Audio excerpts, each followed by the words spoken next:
Francis says Christians in war-torn South Sudan can make a decisive contribution to changing history. All they have to do is refuse to respond to evil with more evil.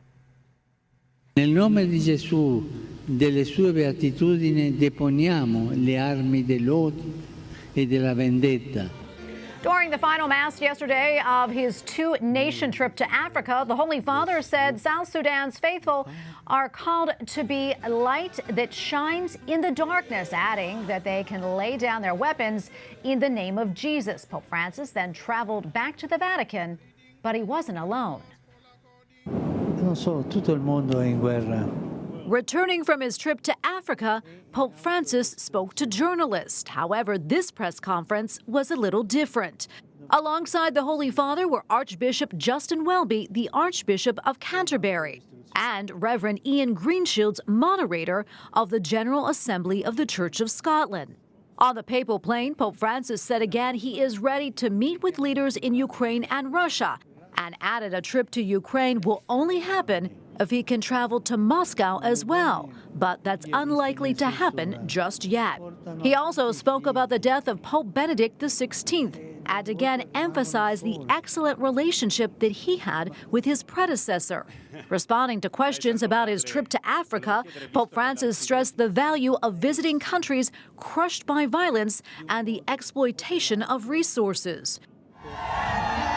Two words sum up the intentions of the Pope's 40th apostolic journey: hope and reconciliation.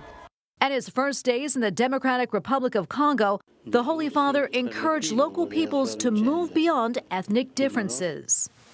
Cari fratelli e sorelle. Then, in a touching meeting with women who were victims of violence, Pope Francis called for an end to all massacres, asking once again for respect and protection for women. He said that a violent act against a woman or a mother is a violent act against God himself.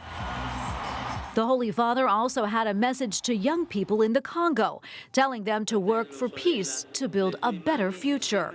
He also drew huge cheers when he denounced the country's government corruption.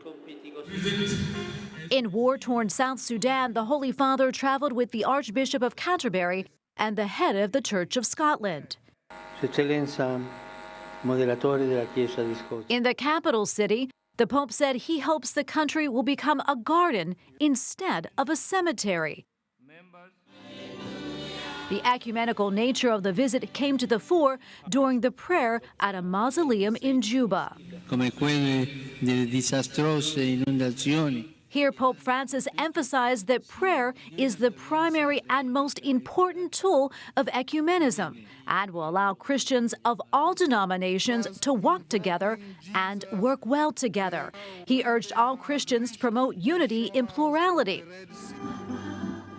Yesterday morning, in the final Mass of the journey, Pope Francis encouraged the South Sudanese Christians to be salt that flavors their country with the fraternal taste of the gospel, inviting the country's Christian communities to show the beauty of a united effort for a better future.